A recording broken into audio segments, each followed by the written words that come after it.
I find it weird that rape is the only crime that people tend to get really skeptical about.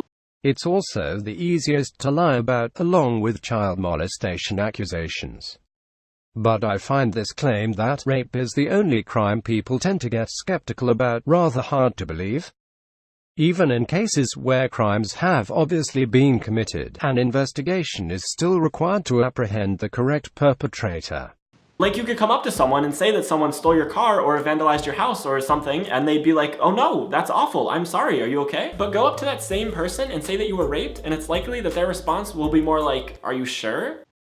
If someone is asked, are you sure you were raped, could it perhaps be a result of the level of ridiculous ambiguity feminism has clouded around the issue?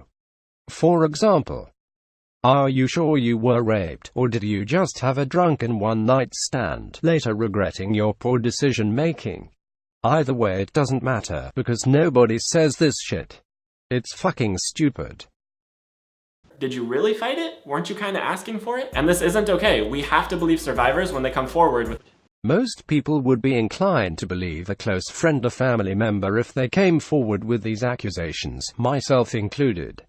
But at the same time, when it's someone I don't know, I would be far less likely to just listen and believe, especially when so many false rape accusations have become more and more prevalent in the media.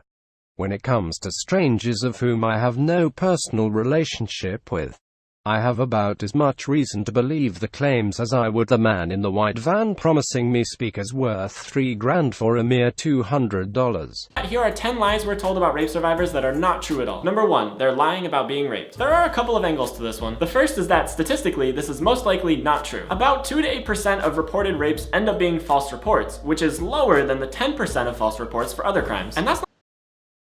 This is a warped representation of data that has been floating around for a while now, and it comes from the FBI stat site, which clearly states that it is 8%, not 2 to 8%. So, where does the 2% come from? If you look closely, it also states that false rape accusations are higher than any other index crime, which happens to be around 2%. Yet Mr. Dennis would have you believe it's 10%. So, once again, where does this number come from? Oh, I see, it's only 10% of auto theft your source states to be false. And if you think people making dubious insurance claims aren't put under scrutiny by the insurance companies and possibly the police, even if innocent, then I have a castle in Westeros to sell you. Nice try, you duplicitous truthbender. Not to mention that a lot of what is considered false reports might actually have been real and the survivor was just pressured to recant their story. Perhaps, but we also don't know how many falsely accused men have served or are currently serving time in prison for a crime they didn't commit, which I will get back to later. It's just the more humane thing to believe someone when they tell you they've experienced a massive trauma. People's feelings, emotions, and well-being matter, and your default reaction to someone's pain shouldn't be to try to cause them more pain by denying what they're telling you. That's assuming they even went through a traumatic event. But, again, people will tend to believe those they trust, so I don't buy into this whole narrative of causing more pain. Moving on. Number 2, they didn't report to the police, so it can't be real. There are so many legitimate reasons a survivor might not report to the police. Some people don't realize until sometime afterward that what happened to them was rape. Or, for example, they didn't realize they were raped until a feminist or feminist literature told them that they actually were, because due to intoxication, didn't get an enthusiastic yes, or some other absurd bit of criteria for consent. For example, if their partner is gaslighting them, that is, making them question their own memory and experiences, they might be too unsure about it to report. Perhaps if feminists stopped trivializing rape into more and more unreasonable definitions, people would be less inclined to determine whether they were actually a victim of violent sexual assault, or merely listening to and then believing a bunch of bullshit. Others know that they could report, but they choose not to because they're afraid of the negative reaction they'll get from the police. Because, let's face it, a police station isn't the most welcoming scenario to open up about something like that, and police officers are known for not knowing how to talk to survivors in a sensitive way. Being skeptical and asking tough questions is part of a detective's job. And while I can understand it to be difficult for a victim to relive the experience by answering those questions, but what exactly is questioning them in a sensitive manner? could it be? Oh, I don't know, listening and believing. Unfortunately, as human beings, we don't have the advantage of a Vulcan mind meld, and thus require investigations to weed out the liars. Sure, it might suck, but life is anything but fair. Or maybe they just knew what kind of negative attention it would garner if they did report to the police, and they were afraid that people weren't going to believe them. Or maybe they don't have enough evidence to convict someone in court, but they still know what happened to them. Going to the police is not the one true indicator of if someone was raped.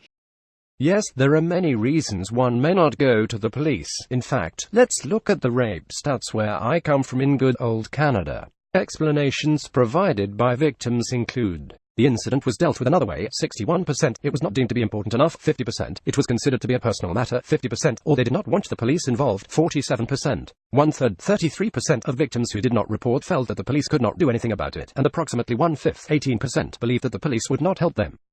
Another fifth, 19% of the victims of sexual assault did not report the incident to police because they feared revenge by the offender, and 14% sought to avoid publicity regarding the incident.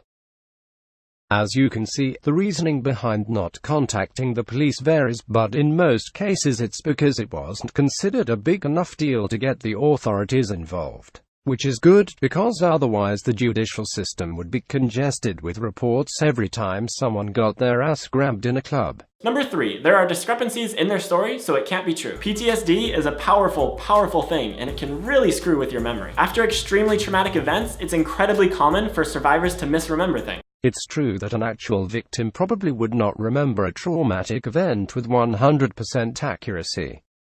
However, when none of the claims line up with reality and perhaps even contradicts empirical evidence, there's a pretty good chance that they're lying.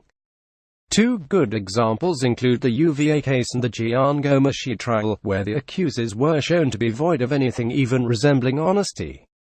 So while some discrepancies are understandable, once a certain level of falsehood is reached, there's a pretty good chance that a deception is afoot. Number 4, they could have said no or fought harder. A lot of survivors report freezing up completely when it happens, like physically not being able to move or fight off their attacker. Think of it like a deer in headlights scenario. Your body just locks up and doesn't know what to do. And consent isn't as simple as you can do whatever you want to someone until they say no. Consent needs to be given affirmatively and enthusiastically. Consent is mostly given through body language, so an affirmative and enthusiastic yes is hardly necessary. Yes, someone can be raped even if they are going along with it, typically if the rapist has some position of power over them, such as a boss over their employee. But I have the feeling you're just referring to all sex in general, in which case I'll just give you some friendly advice. If a person tenses up at your advances, that's a fairly good indicator they aren't interested. If they return your kiss, pull you into an embrace, maybe even letting out some soft moans, well, I'd say you're in the clear to proceed further. Number 5, look at what they were wearing. They were asking for it. I find it highly unlikely there are many people out there who believe a victim was asking for it based on the dress, not in Western society anyway. Making precautionary suggestions, even if erroneous, is not tantamount to victim blaming. As the common rebuttal to this goes, if a victim of a robbery was told to keep the doors and windows locked at night, is that blaming them for the robber's decision to break into the home and steal the stuff? Don't be stupid. Number 6, they just want attention. I've literally never understood this one because nothing positive ever comes from someone Usually when a female quote-unquote victim goes public with their accusations, she receives an outpouring of online support and #I believe, even when they're shown to be demonstrable lies they are still believed, such as in the aftermath of the Gomeshi trial. Given the whole victim status that's become more and more common these years, making false accusations for media attention is not entirely outside the realm of possibility. Number 6, they just want attention. I've literally never understood this one because nothing positive ever comes from someone publicly accused. They're dragged through a long, painful legal process and usually smeared across the internet. Nobody gets famous as a rape survivor. Nobody wants that attention. No one wants to be falsely accused of being a rapist, which is far more damaging to a person's life, especially if they happen to be a man. But as I already stated, they also receive a legion of believers contrary to all evidence, just as if they were some sort of a religion. It's madness. Number 8, they couldn't have been raped because they're a man. Unfortunately, men do get raped, and there's a huge stigma around talking about it because of our twisted ideas of masculinity. Yes, there is, and usually because of feminism. Anyone bringing up issues facing boys and men will often be shouted down as an MRA trying to take attention away from women's issues, which of course are far more important because victim complex. In fact, even if they're a woman such as Karen Strawn, they will still be subjugated to the same type of childish behavior. Number 10, their story can't be true because I know they're rapists and they're a nice person. The thing is, we have this myth about rapists that they're scary people with no friends who hide in bushes and attack people in alleys. But in reality, rapists are often very charismatic people with just like you would believe a woman wouldn't lie about rape because you trust her. Most false rape accusers aren't meth head horse grease out of their minds, they're usually well-adjusted individuals who know exactly what they're doing and are for some sort of personal gain. Well, perhaps not entirely well-adjusted.